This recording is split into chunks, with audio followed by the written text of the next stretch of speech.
Hi, everybody. Claudia McMullen here, founder of Hugo Coffee Roasters.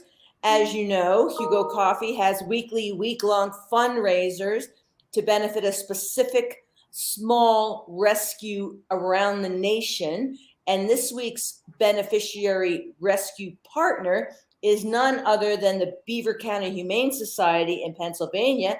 And we are joined today by the lovely Susan from said organization. Good morning, Susan.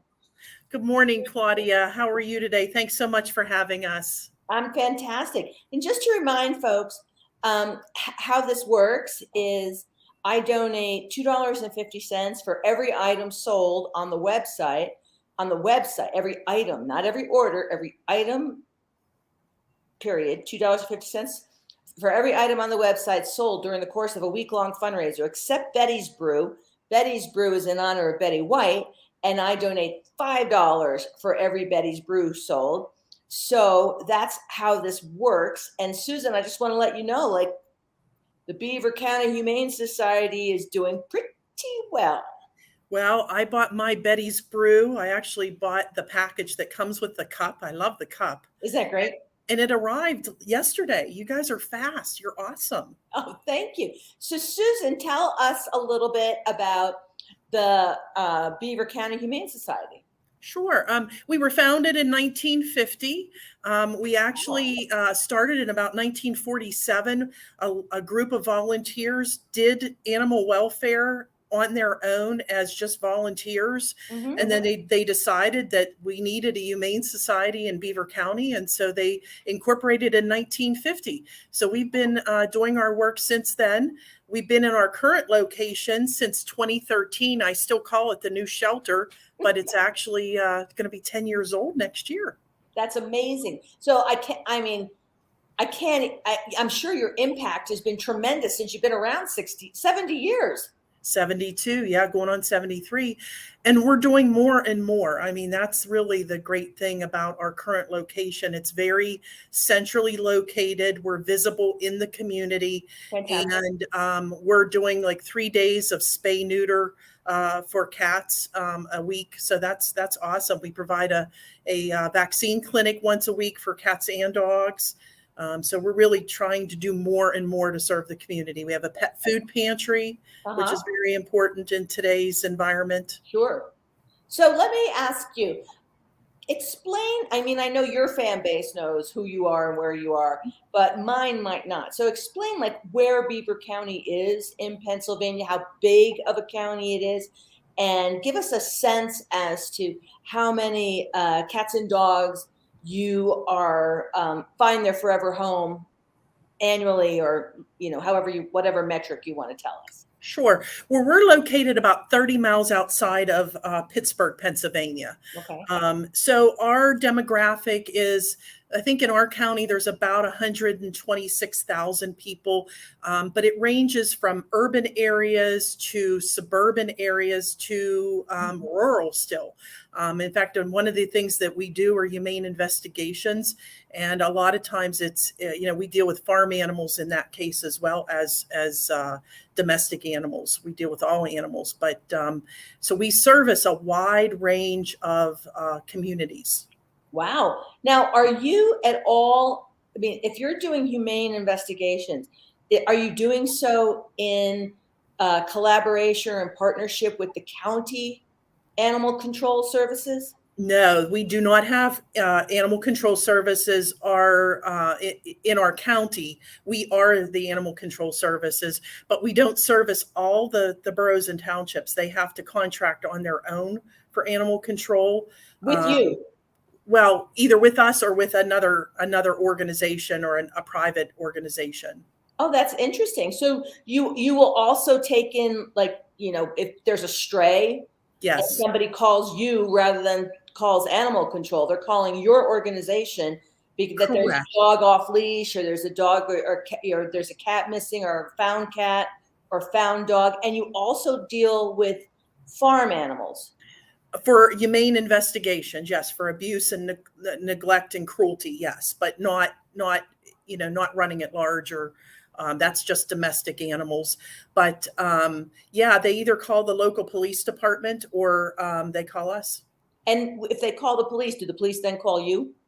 9 times out of 10, yes. I Sometimes they figured. do contract out on their own, but most of the time, the stray animals, we do have a stray holding area that is accessible to police departments and animal control officers 24/7 so that they can come in the middle of the night, put the animal into our secure area, give them food and water, and then when our staff comes in the morning, they will then process them. Okay, so now and it sounds like you have a physical facility where the animals are sleeping at night. You're not, in other words, you're not foster based. Correct. Although I will say we are trying to be more foster based because we realize that it's better to have the animals in the home. So we have a growing number of foster families. That's so important, especially for newborn kittens. Yes. Shelters are not a healthy environment for them, but young puppies as well will go into foster care. During the pandemic, most of our animals were in foster care, and still a significant number are. And I think we're going to try to grow that number. I think that's fantastic, especially because it's a way of having even greater impact, right? Because it's not like you're going to have fewer animals in the shelter. You're going to have the same amount of animals. You're going to probably be capacity in your brick and mortar. And then you have the supplemental foster-based system, which means even greater impact. But I do agree with you that it's better emotionally for the animals to be in a home versus in a rescue environment. Even though they're beautiful rescues that you do everything you can, they're still stressful. Right. Shelters have come a long way in trying to make the environment much better for the shelters. You know, we have an enrichment team that they put scents out every day. We make sure that cats, for example, have something to scratch on.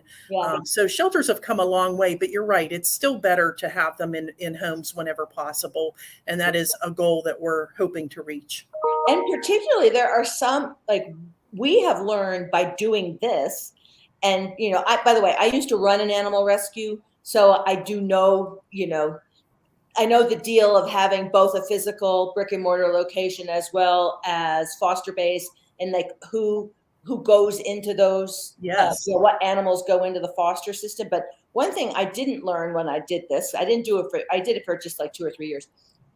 So when I started a coffee company, I had to make sure it had an animal welfare mission. So I would at least be helping animals around the country.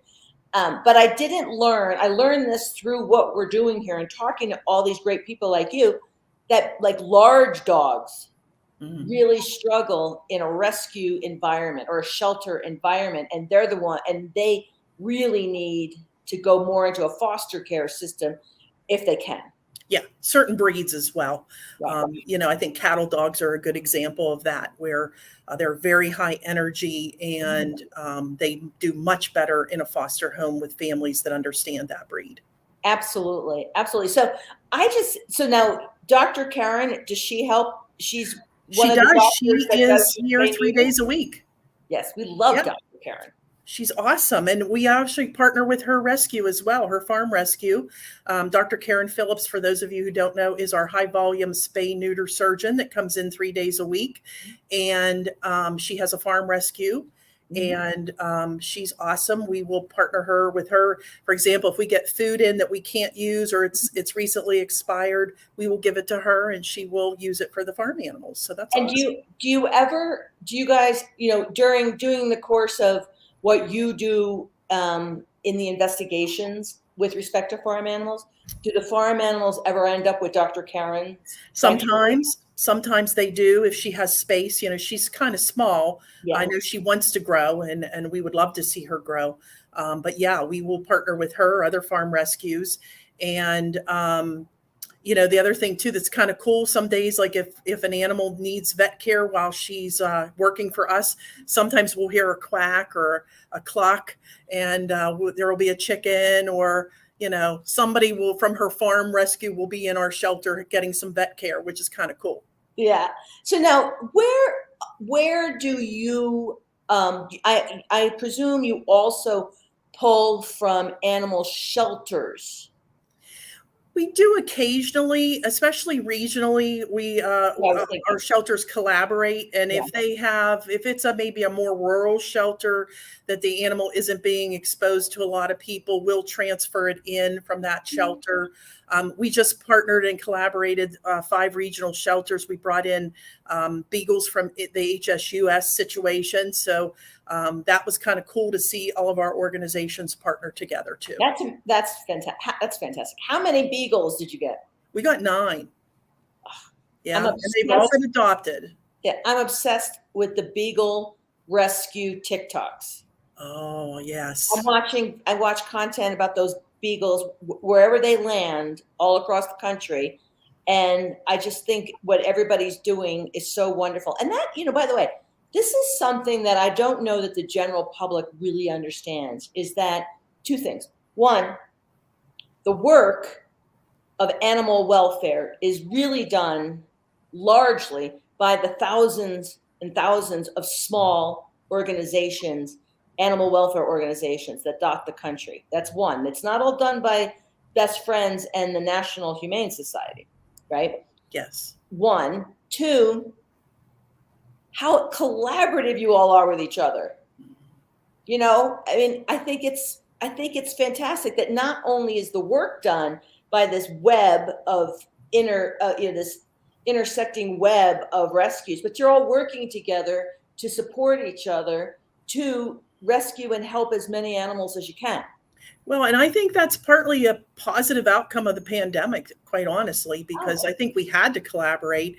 And, in the southern states where they're brimming with small dogs, we don't get small dogs in Western Pennsylvania. So we need to pull from shelters like that. So we get people to come in the doors, and sometimes they'll end up adopting the pit bull that may have been sitting here for 3 months because they fall in love, and we can educate them about the breed. Mm-hmm. So yeah, it helps us and it helps them. So it really is, I think, a very important aspect of our work today. Oh, 100%. All right. Now, Susan, here we are on Friday of a week-long fundraiser. It started Yes. Monday morning, and we have until Sunday at midnight. Yes. So we need to get the word out to all of the Beaver County Humane Society fan base, as well as all the Hugo fan base, to sell over the next 2.5 days so that I can write you the biggest check I can write you on Monday morning. I'm going to love it, Claudia. I can't wait to see how our fans and our supporters do. Exactly. And by the way, the coffee's damn good. I just got mine yesterday. I haven't brewed it yet, but we're actually having an event where we're brewing your coffee at the event today. That's where Mary Lou is today. So fantastic. Yeah. All right. So now, and the other thing we want to make sure your fans know as well is when we do this, we're doing this to start a relationship. This isn't a one-off. We will be calling Susan again in the future, and we will be supporting the Beaver County Humane Society again in the future. This is a relationship we're building, and this is just the first of what I hope to be many fundraisers to help you. I love it, Claudia. And I encourage you, if you're ever in Western Pennsylvania, you want to come visit us. Our doors are always open. I know Dr. Karen would welcome you at her farm sanctuary. We could make it a day. Oh, I'm telling you, it's like on my to-do list is to get to your 2 fantastic organizations, because I just love what you're doing. I have contacts and friends in Pittsburgh, and my family lives in Philadelphia. So there's reasons to go to Pennsylvania is what I'm saying. There you go. All right. Now, Susan, you and your team have a fantastic weekend. Sell. Keep up with that wonderful content you're putting out. We love it. I'm sharing it. We're sharing. And have a wonderful, wonderful weekend.